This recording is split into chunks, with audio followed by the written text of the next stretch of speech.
the Belated Binge podcast. Hi, and welcome to the Belated Binge podcast. I'm Zach, your host, rewriting the Harry Potter series one small change at a time. Before we jump into anything today, quick shout out to our free elf patron, Alex Swetlin. If you want to get shout outs in the episodes as well as a ton of other cool benefits, check out patreon.com/belatedbinge and become a patron. There's a tier there for every budget, and the support goes a heck of a long way for the show. If you have been listening to this podcast for a little while, thank you for one. If you're brand new, then welcome. But you may have noticed that I made a little bit of a change in the way we're doing things with the last chapter that I covered, and I kind of just want to see how it goes for a bit. I'm hoping what it'll do is make the show a little bit more engaging and a little bit more bingeable for you. But just as a reminder, this is the pod where we theorize on what we'd expect to change in the story if we made one small tweak to the plot of the chapter that we're covering. I call it Expecto Plot-Chango. So we're doing this for every chapter of the Harry Potter series, and here's how it goes. For each chapter, there's a question that I make up that would change the events of the story in some form or fashion. It could be a character choice, a plot circumstance, really anything. The possibilities are endless because I make the rules around here. I asked that question on this episode. I also record a video for social media on Reels, YouTube Shorts, TikTok, what have you. I post it there shortly after this episode posts on the podcast feed.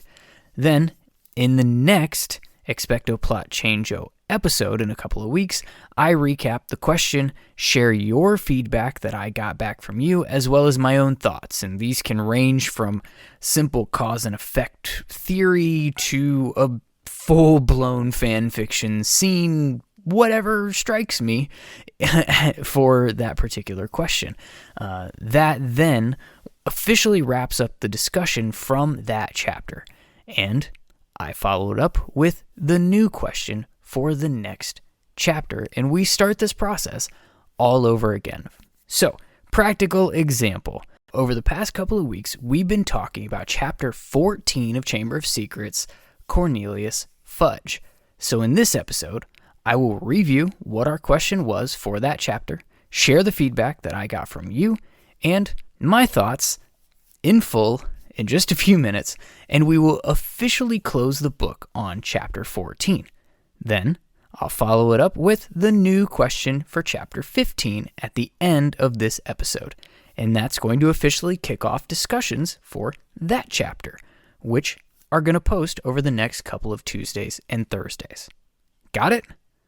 Cool. With that being said, let's do it. Expecto Plot-Chango. In chapter 14 of Harry Potter and the Chamber of Secrets, Cornelius Fudge, I asked, what if Harry and Ron didn't let Hermione run off to the library alone after Harry hears the voice of the monster? From my perspective, this is a big one, kids. Strap in. It's story time. Harry has just heard the strange voice once again. Hermione runs off to the library, and rather than standing there like two little dumbasses, Harry's leadership traits that he only has apparently when it's plot convenient, they kick in this instance. He realizes that when he hears the voice, a Muggle-born student is attacked, and he can't let Hermione be the next one. So he grabs Ron's arm and he says, "Hermione, wait up!" Of course, we get the line that Ron would likely ask, "What about Quidditch?" And the text would certainly describe it as being asked dumbly or something, probably. So rather than Hermione being alone in the library, the whole trio is represented. She finds the book that she's looking for, she shows the boys about the basilisk, and they all get to aha together. Thanks, Hermione. And then Ron would have another question, but this time it would be a smart one, because this is the book, not the movie, and Ron is actually competent here sometimes. A giant snake? Just one thing, Hermione. It might be hard for something that big to go sneaking around the castle. Don't you think someone might notice?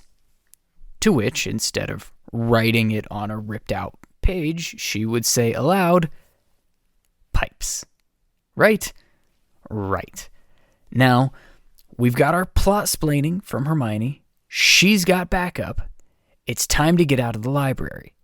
She smartly grabs a mirror to look around corners, and they try to grab Penelope Clearwater, but she doesn't have to listen to a group of second years. She's a prefect. She starts around the corner, and Harry dives at her to stop her, grabbing her robes, and it ends up tripping her up, and her books come crashing to the floor, as well as the mirror she was using to freshen herself up, because she's on her way to meet Percy. She looks down at the mirror, and there they are. 2 big yellow eyes staring into it. Petrified. But Harry only sees the body of the giant snake, and something red, and sort of a little bit familiar. But he doesn't risk a second glance, and he darts back behind the corner, stopping Hermione and Ron from looking around themselves. He screams, "Leave us alone!" at the snake, which comes out in Parseltongue, and the trio run down the hall in the other direction. Instead of the common room, they set off for the one place that they feel safe, the one place they know they can always go, no matter what kind of crazy, nonsensical mission or Nancy Drewing or just chaos that they find themselves in. They have one safe haven. Hagrid's. At first, they're shook, and it takes a little while for them to find their words. They have their tea, and eventually they tell Hagrid about what they just witnessed. And he's grim during this discussion, and he goes to grab his crossbow.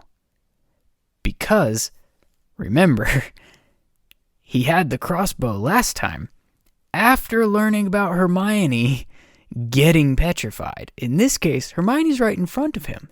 This is how he's learning about Penelope. So he goes for the crossbow. Okay, sorry. I just felt like I had to explain that little piece of the story so that nobody yelled at me for saying, "But he would have pointed it in their faces when they knocked on the door."